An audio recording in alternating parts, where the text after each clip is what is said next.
Coach Chris Hughton with us. We also have Antoine Semenyo with the debut goal. So please, the conference has started. Please, Antoine Semenyo as well with us, and of course, the comms director of the Ghana Football Association and as well with us. Coach, can you sum up, the events of the 90 minutes? I'm pretty sure there were patches you were impressed with. There were patches you felt we could improve on, but we won. How satisfied are you?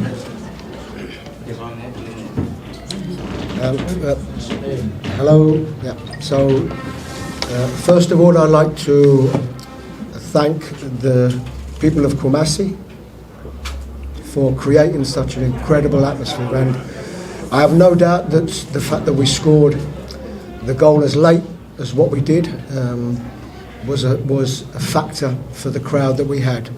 So I think a big thank you from myself and obviously all the players. I thought we started the game well, and sometimes in this game you have to get your goal or your goals in when you are having your better period in the game. Probably the disappointment is that when we came out at second half, we wasn't able to, I think, replicate what we did in the first half. And the difficulty becomes, if you haven't scored and you don't have a lead, the game becomes open. And when the game becomes open, it can go either way. So I think we had enough opportunities in the opposition box. But of course, if we don't score them goals, it puts pressure on ourselves. And I thought we were up against a good and very well organised Angola team. But credit to the team and the players that showed great spirit and determination. And I think when I was here a few days ago, it's a win, and that's the most important thing. Right. Okay. Your name, media house, please. I'm Franklin Naranijuma, GhanamanSport.com. Coach, this is your first official game as the manager. I would like to know from the three departments of our team, the defense, midfield, and attack, where lies our strength and where lies our weaknesses going into the second leg with Angola? I don't think it's about strengths and weaknesses, because there are two categories: you attack and you defend. You defend as a team and you attack as a team. What's the area that our game is all about scoring goals, and even when you are not at your best, when at least you score, it can take the pressure off of the team, and unless you do that, it gives the opposition a lot of encouragement, and it becomes a more difficult game. It becomes a more even game. So I don't think it's a question of the good parts of a game and the bad parts of a game. It's about improving, I think, our general play. And I think going into the next game, I would like us to, our overall game, if I'm looking at our overall game today, I think certainly if our overall game today is better, then certainly we won't give ourselves as many problems as what we did today. Chris, my name is Antoine Semenyo. I work with sellssi Radio. Watching the game, it was difficult to make sense of what we wanted to do. So I thought I would ask you what you set out your team to do when they had the ball, what the game plan was about, and why we played the way we did. I think the game plan is always about formation. So if you see the formation that we played, which was in effect 4-2-3-1, which is two midfield players that you think can dictate the patterns of play of the game and the tempo of the game. And I thought we started really well this way. I thought Partey played some wonderful balls behind, and we had good opportunities. So this is how we want to play in this formation. Fullbacks that can get forward, get into obviously offensive areas, and have good link between the midfield and Kudus, to allow us to get through the thirds and play in the opposition's half. For that, you need good distribution of the ball, and you need a certain amount of quality on the ball. And probably we just lacked a little bit of that in phases. I thought we had good possession, good percentage of possession, but we probably just didn't make enough of it. So I think around the way that we wanted to play, there were some pluses, particularly I think in the first half, but probably we wasn't able to maintain that in the second half. Right, so Michael, you take the next one, then I go to Ahene and then Derek. So Michael. Coach, my name is Michael Asaibu, Sumpa FM, Sumpa TV. There was a surprise element in your lineup. Captain Andrea, you trained during the 2 days that the team trained at the Baba Sports Stadium. Surprisingly, he wasn't into the lineup. He didn't also get to play a single minute. What is the reason behind this? No, this is the choices you have as a head coach. We know the quality that Andre has, but we also know the quality that you'd like to think that the squad have. This is the reason why they're in the squad, and this is the reason why the squad has been announced with some that didn't make the squad.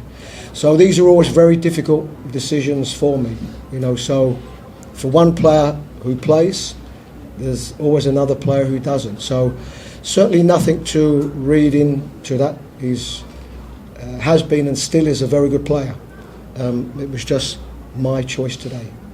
All right, congratulations to you, Coach. I'm here. My name is Antoine Semenyo, FM and ETV Ghana. A good coach once said that you learn something new about your team every day. What do you learn about this team and African football especially? And to you, Antoine, I know you've been looking forward to Chris first, and then we'll come to Antoine. So, what do you learn about this team and African football today? Yeah, I think what some of the things I learned that I already knew. Sometimes in the heat, it's difficult for the game to have 90 minutes of the tempo that you would like. It's almost impossible. So the game will always be up and down, and there will be times in the game where supporters will look at and think, the tempo needs to be higher. But it's difficult, in these conditions. But it's the same for both sides. So it's about making the most of those moments that you have. And I think anybody watching the game, would have seen in the first half, particularly early in the game, I think we got into some really good positions. But African football is no different to football anywhere. It's about, if you perform well enough, you have a chance of winning. If you score the goals, particularly early in the game, you can take some of the pressure off yourself. And probably, our performance was okay. I think in the end, we deserved it out of the two teams. If you had to pick one team, I thought we were better than Angola. Not so much more, but I thought we were better. But it's no different really anyway. It's about defending, and I thought we defended well and had to. But certainly if we were able to get them goals or that goal earlier, it would have taken some pressure off. Right, Derek, and then so I take the last bite for Chris, and then we'll go to Antoine. Yeah. All right, Coach, my name is Derek Dayi from MX24 Television. You've been mentioned about improvement, and today you had 11 goal scoring opportunity, and fortunately, the very last one went in the 90+6 minute. Going forward, what are you doing to ensure that these chances will be converted? It's a good question, and probably I'll turn it around a little bit. We've had 11 chances, so that's the first positive. If you was telling me that we played 96 minutes and we only had 2 or 3 chances, then that's worrying. But the fact that we have had chances, you always know that if you go into any game and you have that volume of chances, the law of averages says, come the next game or the game after that, you're going to put some of them chances away. And that's the only thing that we learned, that we perhaps need to be a little bit more clinical when we have them opportunities, because if you're not at that time, then the opposition can gain strength from that. And I think we were up against a good Angola team, good technical team, strong, powerful team who defended very well. Coach, thank you. My name is Seto Jampo from Hotel FM. In your opening address, you acknowledge the fans, the supporters, and the numbers you saw in KUMASI. and the moments and the atmosphere that was created just before the goal came. In your vast experience as a manager, which atmosphere comes close?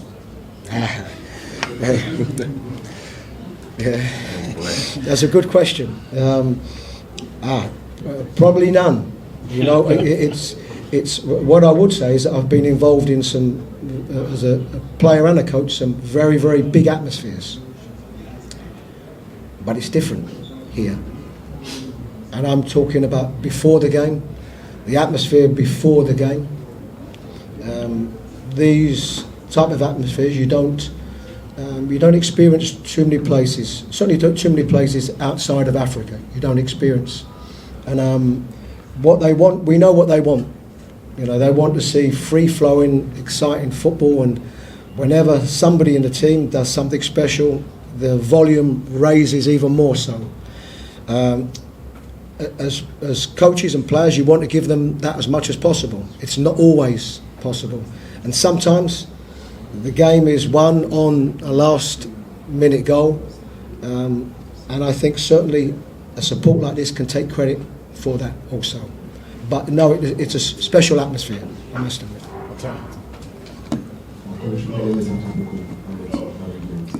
Sorry.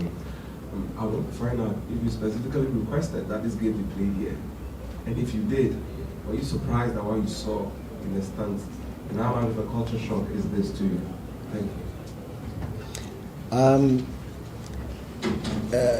I can tell you is it's outside of my jurisdiction to determine where the game is going to be played.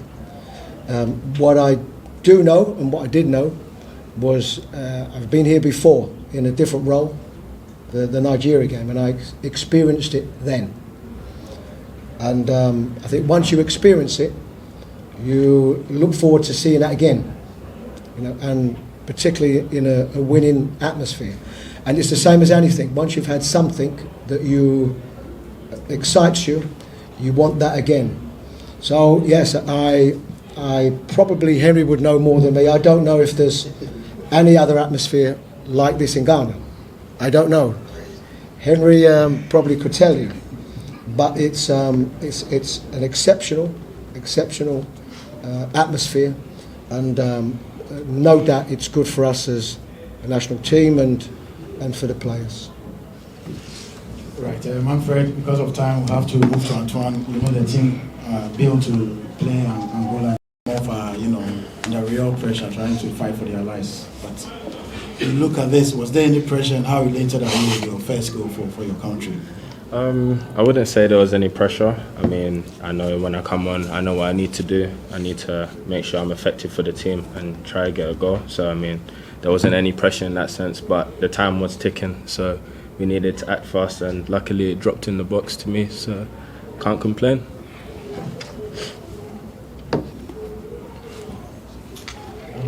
Antoine, congratulations once again. I mean, you got a rebound that hit the back of the net, but did you realize that just before you struck that ball to hit the back of the net, Joseph Aiden had gotten the ball behind the line? Yeah, I mean, I was right in front of it, so I mean, I thought he would have got the final touch and then just rolled out to me. So I mean, right place, right time.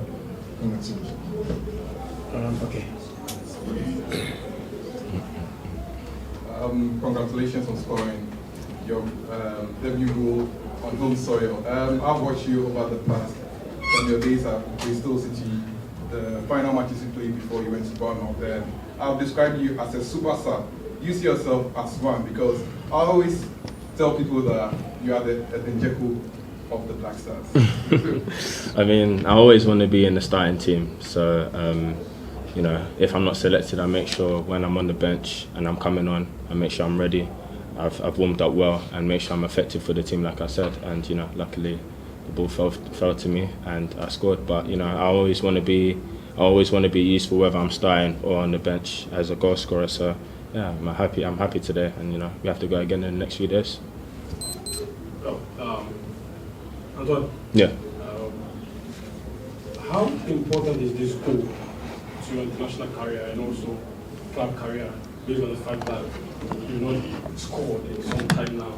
And also, describe the atmosphere, it's quite cold. Yeah. I'm sure your family and your friends will be watching. How would the atmosphere be if you would frame a picture of the day and keep the memory forever? I would say, so the first part of your question, it's obviously a good thing. As a striker, you want to score. So I haven't scored in a while. It's good for the confidence. So I know that leading up to the next game and when I go back to club football, I know that I've got the confidence for on goal. So, just have to take that with me. But I'm happy with that goal. Needed it. Definitely needed it for the confidence. And I just have to keep going now. I just have to keep building on top of that. And the atmosphere is always good here. Like it's never ever bad. My dad was actually in the crowd, so it's obviously nice. But the fans are always good. They always bring the vibes. So I can't complain. Michael and then Betty. Michael here runs the do you think your debut goal has earned you enough currency to buy you a spot in the starting line? I mean, I can't answer for that one, but I'm just obviously prepared no matter what the circumstances are. Whether I start, whether I'm on the bench, still the same thing anyway. Just make sure I'm ready if I'm on the bench, and then if I start, make sure I provide for the team and get some goals. So I mean, doesn't really make a difference. I'm always ready. Betty, well, Antoine, please take the microphone. It's right behind you. My name is Betty, you're from the DH1 TV. Antoine, I mean, after the first 45 minutes ending in goalless, and I know tension was so high, the fans were expecting a goal. But what was the conversation among you players coming into the second half and hoping that probably you get a victory? I wasn't in the team talk for half time, but I can imagine talking on what Chris said. Just keep doing what we're doing because we were playing well. We were playing well in the first half, but we just weren't clinical. So just doing the same thing over and over again and making sure we put away a chance. So I'm happy it fell to me and obviously went to the last minute, but we played well the whole game. So just need to build on that and make sure when we go to Angola we do the same thing. All right, so I take the last bite, yeah? All right. Antoine, my name is Soa, GBC KUMASI. Though you are not the coach, but what will be your approach, you and your colleagues, going into the game in Rwanda on Monday? If you are selected, what will be the approach? I think the same thing, really. We went into the game knowing that we've got the quality to do damage to the team. And I mean, it'll be the same thing over and over again. Just building from the back, building through the midfield, and when we get chances, we're clinical. So I wouldn't say anything changes. Right, gentlemen, thank you so much for coming. Wish you a safe time. I'm sorry. Thank you for coming.